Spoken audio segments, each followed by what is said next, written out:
Cool versus creepy guy in the context of social interactions. By use of Parati curve 2080, 20% of your cool guys, TDH, your stud muffin crap. These are the ones who set the standards. These are the ones who determine the expectations to which we all dance to. These are the ones who can do the impossible. These are the ones who can magnetize, dynamize, and connect with a woman with enviable ease.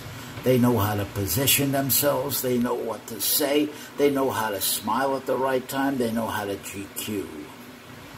They're experts at it. To watch them work, as I have in the clubs or wherever you're going to observe them, fantastic, incredible. You got to give them all the credit in the world. They really know what they're doing. And the rules that apply to the creepy guy, by which the creepy guy is judged, condemned, ostracized, put in pillory, don't apply to cool guy, who has a personality and appearance and a huge modicum of psychopathia, used very prudently, very intelligently.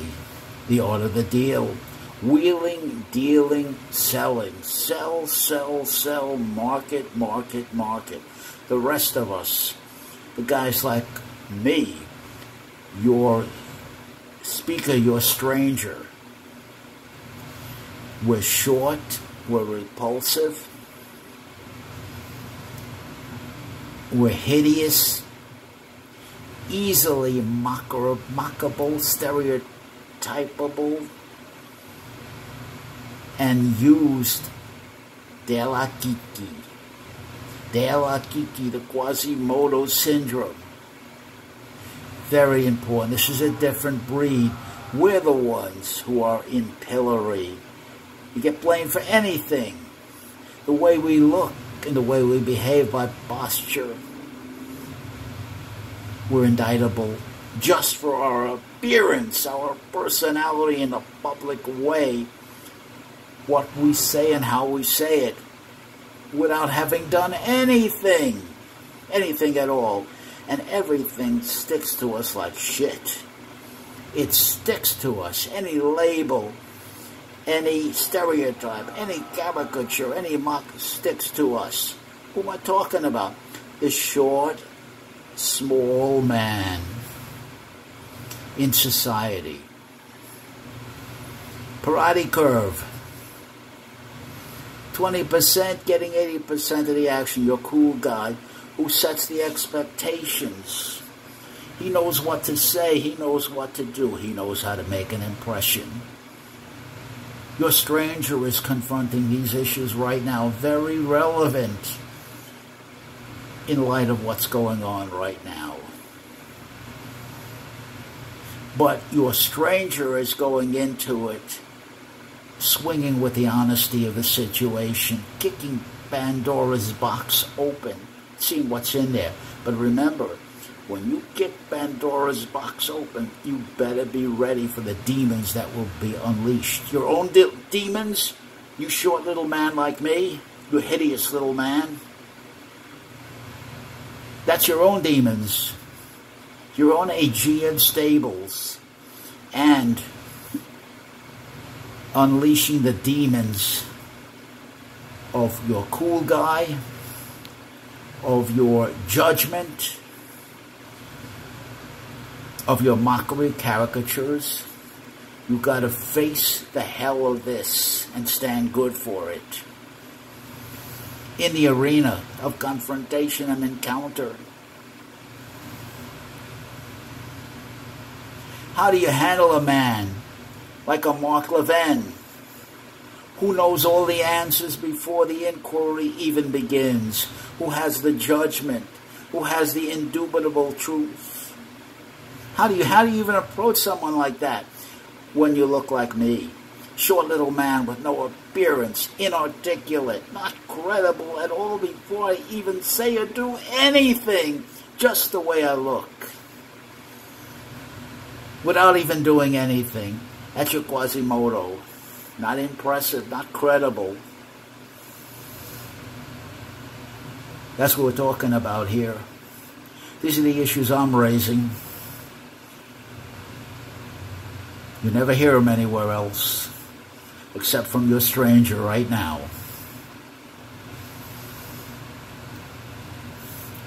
What you have to do with a Mark Levin and his ilk. Authoritarian, ultra-conservative. Now remember one thing, nobody's right, nobody's wrong in this. Each is right, each is wrong, depending on the context, depending on the perspective, depending on who's accusing and who's being accused. It's a matter of personalities, it's a matter of appearance, it's a matter of showmanship. Showmanship, sales. Notice how when they don't have anything to say, they go ad hominem. They'll caricature, they'll mock, they'll label, they'll brand. But one thing's for sure, everybody follows a winner. The winner's the one who's right. And it's as it should be. No entitlements, no fair level playing field. You have to know that from the start. Whatever fairness you get, you have to get out there and fight like hell to achieve. Dog down, balls to the wall. There's no other way. On an individual basis, nobody can step in. No bystander can step. This is a street fight. Literally. Figuratively and literally. It's up to you. This is what I'm talking about here. Makes me or breaks me. But we got to be willing to kick Pandora's box open and stand good to whatever we're going to face in the arena by confrontation and encounter, and swing in the now with the honesty of it. Swing with the what we call philosophically the Erlebnis, the lived experience in the now. This is the forging of the will. This is the disciplining. But you have to be very, very well prepared. Short little man like me, you need a good foundation. You need a cold, hard, reinforced steel that's flexible yet unbreakable as a foundation before you even begin to get out in the world and face someone like a Mark Levin. You better know what you're doing. You better know what you're talking about. And you better, the big thing is, if they suck you, your opponent sucks you into talking in terms of his model, how does he do it? Of reality and of fact selection. How does he do it? Intimidation, height, power. It always breaks down to power. Intimidation, power, brute physical power. That's why the short man had better be in a tremendous shape. And literally, what Charles Atlas said is true.